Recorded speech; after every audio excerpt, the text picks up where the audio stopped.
Well, I finished up here after race 7, and I wanted to look at some replays, digest what took place, and one of our partners, Randy, had said, hey, if you want to come over to Guy Ferrara's restaurant, I think that's how you say it, I'm buying. Oh my goodness. I'll tell you what, Gypsy Hill gets beat a nose. It is Randy's fault, because I gorged at the restaurant. My God, that food's good. If you're in the Southern Ohio area, you go to Scioto once in a while, go into that restaurant. Oh my God. Anyway, you know, the night started off poorly with Fire and Shine making a break. I never saw her do that before. Just kind of went up to the gate and chucked her head and made a break, and just shied away. You can see her shy away from it. I mean, it's hard to be mad at her. She legitimately was scared of the gate, which I don't understand. I know one of her best races of her life were right here, but Brett was way off the gate with her. And probably her second best race, I had the 9-hole, right? Followed a horse's helmet out. She shied away from the gate a bit last week, never offered to make a break, just kind of wouldn't go up into position that well. I'd said to both Jasons pulling up, I said, Wednesdays are qualifiers. They have schoolers after the qualifiers. Put her nose on the gate, and she stays doing it until she is comfortable going up to the gate. And that's not out of anger. That's just a little frustration on my part. I'm a little surprised that she did that, quite frankly. But it happened, and not the night to do it when you pick to win or pick for second, but nevertheless it happened, and we'll learn from it and move forward. Militant, he didn't shy away from the gate. Oh my God. That horse he raced out of his skin tonight. You know, we're pulling up and Jason says, you know, we got to come here and race against that thing in 52. And I said, no, we'll only ever have to do it one more time, because if they put that horse back in that claimer next week, he won't be their horse anymore. Either we will or someone else, but there'll be multiple claims in on him. So I highly doubt they stuff that horse back in the straight claiming condition. Well, the claiming condition. He'll be in the straight condition race next week, I assume. Man, 52-1. If Militant had to come down here and try to 54 in a piece, I would say that would have been a pretty good victory, and likely a literal victory. But to come down here and trot in 53 flat and beat, oh my God, a tough loss, but a tremendous race from that horse tonight. He looked very, very good doing his work. You know, I had one of our clients message me and was upset that Patrick DePrano, 1, was 20-1, and 2, not racing as well as he was last year, and Chris Lems, he didn't think that he drove him that well. I think Chris will tell you it probably got him in a bad spot, coming out of the last turn, and run him into a couple of blind switches, but you know, it's not like he was going to bust through and win. The horse just isn't as good right now, and the reality of the situation is, well, twofold. One, he's in a tiny bit of a funk, but I did a little research. He's missed 9 checks since 2 years ago when he made a break in the Gold Cup in Saucer. 9 checks in 2 years. He's a nice horse. Is he going to win in 48 or 49 again? Probably not. But he is a good horse. He's coming off a problematic start in his last race and drew the outside. That's why he's 20-1. Now, he will go down in class. It looked like the horse was good enough to kind of bounce through and get a bone tonight, but, you know, ended up in blind switches. It happens. Not the end of the world. And I get it. You know, people watch a race and they get angry because so much emotion goes into that. I do sometimes. You guys know that. I flip out sometimes. Why was the horse not better? What happened to the horse? Why did he drive him like that? How did he come? He made a break. It could be a million things, but we've seen them all. The reality of the situation of Patrick DePrano is he's old. He's an older horse. Still a good horse. I was second in 51 or 52 of them in a monsoon 3 weeks ago or 4 weeks ago. He's still a good horse. He's not a 49 pacer anymore.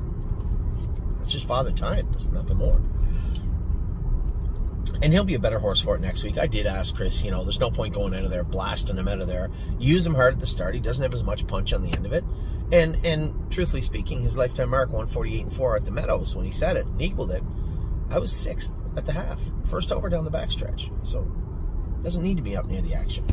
Just needs to be in a striking position. Tough to do that from the outside.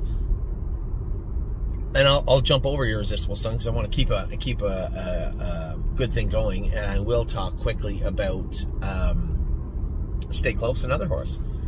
Not a bad horse, but when you take him off the gate, he is a horse. You take him off the gate, may as well go back to the paddock. But when you're facing leaving in the 12,000 class out of the 8 hole at long odds, you know, this is becoming a little frustrating with Stay Close. You know, having to move these middle condition horses around because they're not getting in their proper classes is a little frustrating. Actually, I think it might have been a 9,500 class. Either way, draw at the 8 hole and they go in 53-1. Tough bunch. So we got to draw the inside down a class and then do some damage for a couple of starts. And then after that, quite frankly, he may end up in the same position that 6 horses are in on Monday.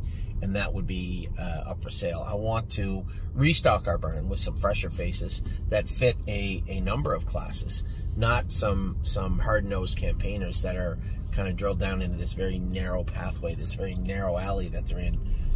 I love Stay Close. You know, I love them to death, but I can't keep racing them up and down and getting beat up like that. It's just very, very tough to watch. And again, nobody's fault. You got the 8 hole. It was a suicide mission if he goes out of there. I should have started this with that.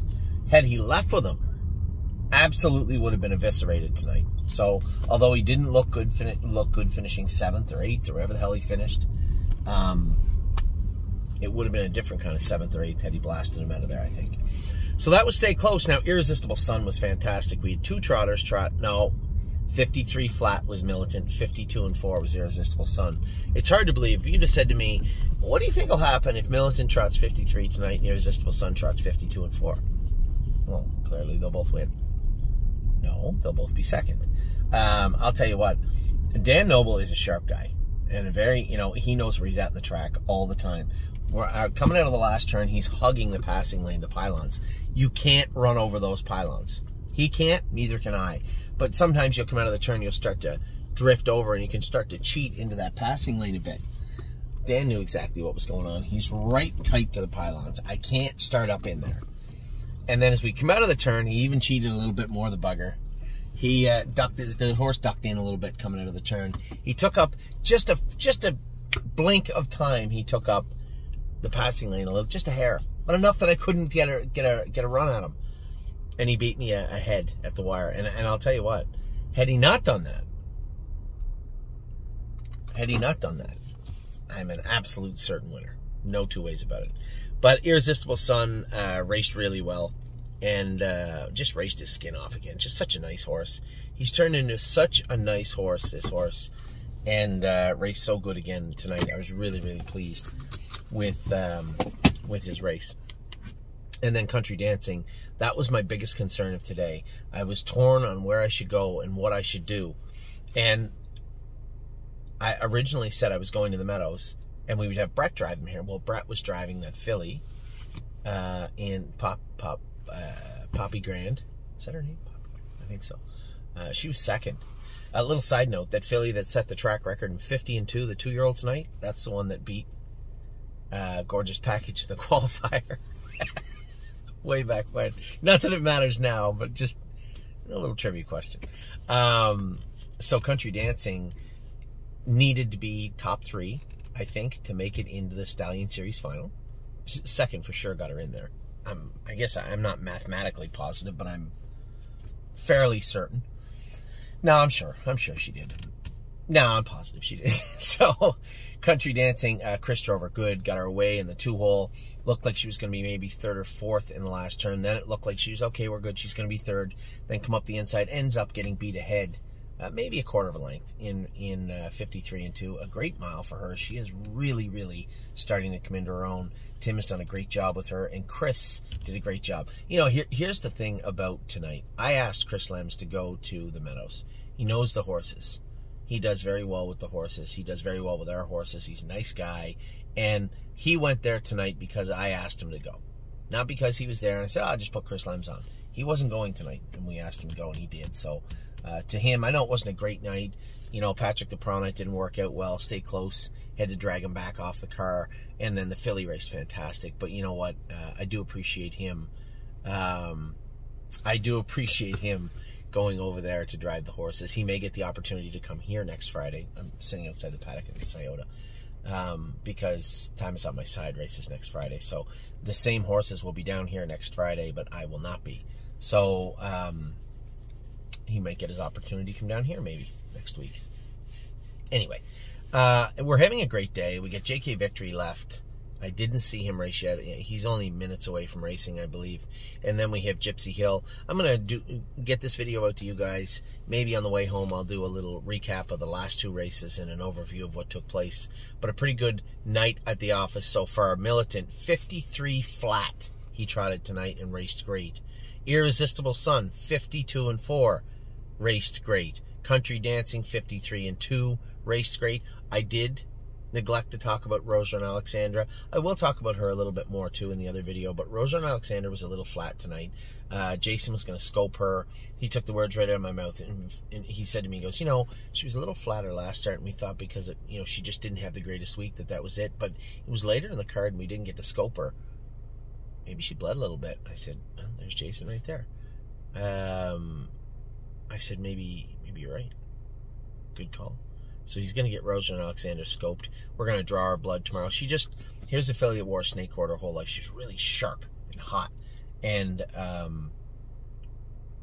in a good way as the summer started.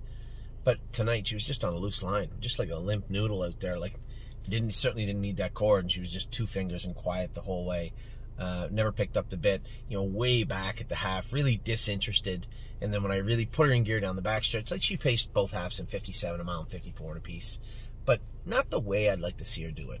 And that's not like her. It's not like her. And she was at her knees tonight. The track's a little bit loose. She was at her knees, both of them tonight. Didn't pound them, but did pick at them, pick the whole way.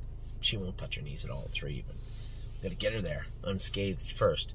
So a disappointing effort from her, truly. As far as disappointments go, you can pitch Patrick the Piranha and stay close. There's not much you can do about those trips tonight. It just is what it is. Fire and Shine made the break. I'd like to say, she shouldn't have done that. She caught me off guard. She shouldn't have done it, but she did. You know, she didn't do it out of ignorance. She was scared when she shied away from the gate. We'll fix that up. She'll be fine for next week. And then Rosa and Alexander was really the only one that was a little disappointing, a little bit flat tonight. But everybody else has been on point. We still have JK Victory and Gypsy Hill to go. And I think the 13th is going. I'm going to get my suit on and make my way over to see our boy Gypsy. Take care.